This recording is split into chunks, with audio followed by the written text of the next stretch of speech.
bukan persoalan Amerika dan Iran saja, tapi juga di sini ada Israel juga bermain begitu ya, dan menghendaki bahwa Amerika dan Iran ini bagaimana caranya supaya tidak berdamai. Jadi memang ada strategi yang dimainkan Israel di sini yang sepertinya tidak terlibat,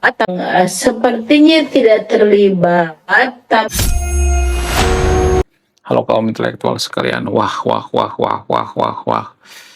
Bu Tia, seorang pengamat abal-abal dari Konoha, mengatakan Israel tidak menghendaki perdamaian antara AS atau Amerika dengan Iran. Wow, luar biasa.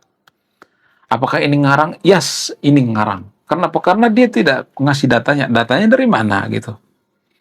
Dasarnya mana gitu? Kan harus ada dasarnya tuh ya. Ya, kenapa dia mengatakan seperti itu? Apakah ini berdasarkan perasaannya? Yes, ini perasaannya. Jadi beginilah kalau emak-emak disuruh jadi pengamat. Jadi bayangkan ya, Bu Tia ini seorang dosen guys. Seorang dosen juga ngomongnya asal mangap gitu, ngarang gitu, nggak berdasarkan data. Dosen itu kaum terdidik gitu ya. Bayangkan seorang dosen seperti ini, bagaimana dengan murid-muridnya coba? Harus ngomong by data loh ya. Ya, datanya dari sini nih ya, sumbernya dari sini nih, harus jelas gitu ya.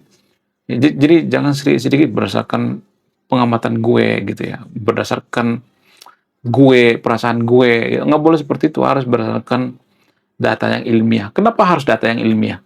Ya biar bisa diuji. Apakah yang dikatakan oleh Bu Tia ini bisa diuji? Nggak ada kan, mana data yang mengatakan seperti itu. Mana data yang mengatakan bahwa Israel itu nggak sudi atau selalu menggagalkan perdamaian antara Amerika dan Iran. Nggak ada kan? Data dari mana coba? Penelitiannya mana? Jadi saya tidak hanya mengkritik di sini ya, saya juga memberikan solusi gitu ya. Ya, walaupun seorang dosen boleh dong dikritik ya. Jadi jangan mentang-mentang dia dosen nggak bisa dikritik gitu ya. Itu namanya feodal. Boleh dong ya. Saya mengkritik berdasar kok. Ya. Saya minta datanya, mana datanya gitu. Jadi beginilah kalau emak-emak jadi pengamat gitu ya. Ya. Harusnya ya masak gitu ya di dapur gitu ya. Urusan kasur aja dulu diberesin gitu ya. Urusan kasur, sumur dan dapur gitu ya. Karena ya malu-maluin gitu ya. Pengamat di Konoha itu rata-rata seperti ini. Malu-maluin ya, mau cowok, mau cewek sama aja semuanya. Mau guru besar sekalipun Pak Hikmanto seorang guru besar juga seperti itu ya. Ya sedikit-sedikit ngomongnya seolah-olah gitu ya. Makanya saya sebut Pak Hikmanto itu menteri seolah-olah gitu ya. Seolah-olah. Bayangkan seorang profesor, seorang guru besar ngomong seolah-olah gitu ya. Di video sebelumnya saya udah bahasin ya. Makanya saya sebut Pak Hikmanto inilah profesor seolah-olah. Ya, jadi Bu Tia juga seperti itu ya. Nggak pernah ngomong pakai data. Data ilmiahnya mana? Jadi berdasarkan data ya. Ya, jadi lagi-lagi saya bicara by data. Ya, nggak ada data yang mengatakan bahwa Israel itu menggagalkan perdamaian AS dengan Iran. Ya, jadi pengamat-pengamat di Konoha itu selalu memojokkan Israel. Saya bukan pembela Israel di sini ya. Ya, saya nggak ada urusan membela Israel. Tapi kalau kritik semuanya gitu, kritik Iran, kritik Hizbullah, kritik Hamas, kritik Houthi, ya, kritik Amerika, kritik semuanya kritik ya. Israel juga kritik. Ya, kalau mau bongkar aibnya, bongkar semuanya gitu aibnya. Ya jangan cuma satu doang yang dijelekin gitu ya. Jadi kalau saya perhatikan Bu Tia ini seperti membela yang seiman gitu ya, seperti jubir yang seiman gitu. Jubir seagama gitu. Kalau saya ngomong seperti ini pasti banyak nanti yang kejang-kejang kelonjotan berjamaah. Tapi saya ngomong apa adanya gitu. Saya tidak ngarang ya. Ya pada faktanya seperti itu, pengamat di Konoha itu selalu ngejelek-jelekin Amerika, ya, Israel dijelekin. Nggak pernah introspeksi diri gitu ya. Harusnya Iran juga harus dicari dong kesalahannya. Apa kesalahan Iran? Harus dicari gitu. Ya, maksudnya harus dibongkar gitu ya. Banyak kok kesalahan Iran. Gak cuma Israel yang melakukan kesalahan. Ada banyak kok ya. Berkali-kali saya mengatakan, ya Iran itu mendanai Houthi. Ada datanya tuh ya. Ya, jadi zaman sekarang ini semuanya sudah terbuka lebar. Gak ada tempat untuk berbohong lagi. Gak ada tempat untuk berpihak gitu. Selesai ya. Jadi pengamat di Konoha itu berhentilah gitu ya. Please lah gitu ya, berhenti ya. Anda akan dipermalukan gitu ya. Ya, sekarang anak-anak muda itu sudah makin cerdas, makin pintar gitu ya. Anak-anak gadget sekarang mereka nggak nonton TV lagi gitu ya. Mereka nonton konten kreator. Mereka lebih percaya konten kreator gitu ya. Karena konten kreator itu ya nggak semuanya tapi ya jarang-jarang digaji gitu ya. Ya kalau misalnya diundang televisi nasional gitu ya. Misalnya nih saya diundang nih ya jadi pengamat. Ya lebih baik saya nggak usah digaji sekalian gitu ya. Daripada saya harus oh, dibayar untuk berbohong gitu ya. Saya nggak mau, mending nggak usah gitu. Itu merusak reputasi gitu. Seorang dosen, seorang profesor ya. Sekali-sekali undang ini dong yang konten kreator ya bagi TV-TV nasional ya. Jangan cuman dosen HI yang tidak pernah baca geopolitik ya. Mereka ini sudah ngaco gitu ya. Analisisnya ngaco banget. Zaman sekarang ini ya, karena informasi sudah terbuka ya, sekarang ini nggak ada lagi alasan oh, karena dia jurusan HI hubungan internasional gitu ya. Karena dia ngajarnya di BINUS, yang ngajarnya di UI, enggak. Itu bukan jaminan. Enggak jaminan guys ya. Itu nggak ngaruh gitu ya. Ya lebih baik kita mengundang pakar gitu ya. Jadi zaman sekarang ini kalau saya perhatikan zamannya konten kreator. Seperti masalah ekonomi Ferry Irwandi gitu ya. Kemudian masalah agama bisa guru gembul gitu ya. Politik bisa guru gembul ya. Geopolitik juga bisa gitu ya. Saya geopolitik bisa gitu ya.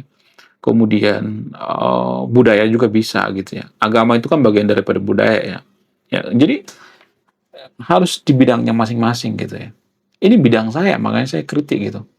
Ya dulu waktu saya di kampus itu belajar tentang culture gitu, budaya orang luar, budaya orang Eropa saya belajar gitu, budaya orang Amerika, orang-orang Timur Tengah saya pelajari gitu. Ya saya tidak asal mangap gitu ya. Ya kita harus mempelajari budaya Timur Tengah gitu ya. Itu yang perlu kita pahami dulu ya, budaya Timur Tengah itu seperti apa. Budaya Timur Tengah itu budaya yang berkonflik dari dulu gitu ya. Jadi kita harus mengaku itu ya. Mohon maaf bagi yang nonton video nih ya. Kalau misalnya Anda membangga-banggakan Timur Tengah, ya Anda harus menyadari bahwa Timur Tengah itu dari dulu konflik. Apa alasannya? Ada berbagai faktor dari antropologi, dari sosiologi, dari psikologi gitu ya. Dari antropologi itu kan apa? Kan pengaruh daripada perebutan sumber daya. Dari dulu emang Timur Tengah itu sudah berebut sumber daya, baik Israel maupun Iran ya, sudah berebut sumber daya. Ya, jadi kalau mereka berebut sumber daya itu ya apakah salah satu disalahkan? Nggak bisa. Ya kalau bongkar aib Iran, ya, aib Israel harus bongkar juga aib Iran gitu. Kalau pengamat ekonomi semacam Butia ini, dia itu cocoknya di dapur aja lah, masak air aja lah gitu ya, masak buat Indomie aja gitu ya, masak untuk suaminya aja gitu ya. Jangan jadi pengamat gitu ya. Anda akan mempermalukan diri Anda sendiri gitu. Ngomongnya nggak by data gitu. Ya, nggak ada data yang mengatakan seperti yang dikatakan oleh dosen Butia itu. Nggak ada. Mana datanya? Datanya harus ilmiah dong ya. Jangan asal mangap gitu ya. Sebenarnya kalau boleh Iran itu ya menurut data dari Reuters ya. Emang Iran itu kadang nggak puas dengan hasil kesepakatan AS dan Iran. Tapi bukan berarti selalu menggagalkan gitu ya. Kalau kita perhatikan yang nyari gara-gara siapa? Hizbullah kan. Hizbullah menyerang Israel pada saat gencatan senjata. Hizbullah menyerang Israel ya. Ya jadi kita tidak bisa menyalahkan Israel juga gitu. Apakah Israel salah? Salah ya karena mereka melanggar hukum internasional. Ya kan? Mereka melanggar hukum internasional. Apakah Hizbullah melanggar? Yes, Iran juga melanggar. Amerika melanggar. Iran melanggar hukum internasional memblokade Selat Hormuz. Itu nggak boleh diblokade karena melanggar hukum perairan internasional. Itu menurut data. Ya, itu data dari Reuters. Ya, jadi saya ngomong datanya gitu. Oh, saya ngambil datanya dari sini nih. Saya jelaskan gitu. Saya tidak asal mangap gitu. Saya tidak berpihak pada siapapun di sini ya. Silakan simpulkan sendiri ya. Jadi, please lah ya. TV-TV nasional ya. Kalau Anda pengen reputasi TV Anda bagus, mending undang dari konten kreator aja deh ya. Seperti Ferry Irwandi kalau ekonomi boleh lah gitu ya. Atau konten kreator lainnya gitu ya. Yang ahli di bidangnya masing-masing gitu ya. Ya, jangan undang lagi ya dosen itu udah malas baca itu sebenarnya, malas tahu itu mereka cara itu yang mereka pelajari itu kan pelajaran-pelajaran zaman dulu gitu ya. Ya dosen-dosen itu kan masih mempelajari ya ini ya zaman-zaman dulu gitu ya, zaman abad ke-7, abad ke-8, 9, 10 gitu ya. Itu yang jadi acuan mereka, dasar mereka. Sekarang ini sudah berubah zamannya AI gitu ya. Jadi please lah ya, jangan mengundang pengamat-pengamat yang tidak kredibel gitu ya. Yang benar-benar netral dong ya. Bila penting yang tidak berpihak pada seagama, seiman gitu ya. Menurut kalian gimana? Coba tulis komentar ya. Saya tidak akan berpihak di video ini. Anda yang menyimpulkan. Jadi pengamat macam Butia ini lebih baik fokus dari dosen lah. Tapi saya tuh curiga ya. Bagaimana kalau saya jadi muridnya gitu? Kayaknya saya juga nggak bakal dapat apa-apa ya. Iya nggak sih? Banyak dosen ternyata seperti ini di Konoha, guys. Makanya berkali-kali saya katakan, pendidikan kita itu sudah tertinggal 120 tahun dari negara maju. Artinya, dosen-dosen di Konoha itu sama seperti guru SMP. Mahasiswa di Konoha itu sama seperti anak mahasiswa, anak SMP di negara maju. Ya kalau kita ngambil ukuran negara maju ya, sama seperti itu perbandingannya. Kita tuh sudah tertinggal ratusan tahun pendidikan kita dari negara maju. Kenapa pendidikan kita hancur? Ya seperti ini, dosennya seperti ini gitu ya. Ya rata-rata dosen di Konoha itu ya seperti ini. Guru besar, ya dosen-dosen itu mereka berpihak. Kalau sudah seiman mereka akan berpihak. Saya udah ngalamin sendiri, dosen saya juga seperti itu kok ya. Mereka sering ngata-ngatain Amerika gitu ya dulu ya. Ngata-ngatain Israel gitu. Kenapa mereka sering ngata-ngatain Israel atau ngata-ngatain Amerika? Apa alasannya? Ya karena itu seiman dengan mereka gitu. Seagama. Jadi agama lah yang menghancurkan Konoha. Ya, kalau misalnya mengatakan oh nggak ada urusan dengan agama, ada urusan ya. Kalau Iran itu mayoritas Buddha, kita nggak akan ngurusin Iran. Ya, mereka tidak akan berpihak pada Iran. Ada ya unsur agama ada. Ya, ada yang namanya bias dalam beragama atau keberpihakan dalam beragama. Ya, agama lah sebenarnya yang menghancurkan suatu negara. Makanya negara maju itu sekuler ya, memisahkan antara negara dengan agama. Supaya apa? Supaya netral gitu. Ya kalau nggak ya seperti ini terus ya, nggak netral. Sama seperti pengamat abal-abal yang ada di Konoha, nggak netral. Gimana mau netral? Coba orang dari kecil juga mereka sudah didoktrin untuk apa? Untuk membenci Israel, membenci Iran. Sorry, membenci Amerika gitu. Amerika itu jahat dari kecil sudah didoktrin, sudah dikata-katain. Belum kita lanjut. Jadi guys, kemarin ada yang nanya, lu apa sih kontribusinya bagi negara ini? Lu kontribusi saya ini guys ya. Nulis buku, judulnya Budi Tanpa Pekerti. Ini temanya bahas tentang agama. Kemudian sama luka. Kisah dalam buku ini ada seorang kiai bingung memilih antara menyelamatkan hutan atau menyelamatkan 1000 anak yatim. Link pembeliannya ada di pin komentar video ini. Jadi endingnya apa ya? Saya penasaran ini. Saya jadi penasaran ini isinya apa. Beli juga beli ini. Link pembeliannya ada di pin komentar video ini. Ya. Oke ya. Menurut kalian gimana? Coba tulis komentar ya. Saya akan berpihak di Anda yang menyimpulkannya.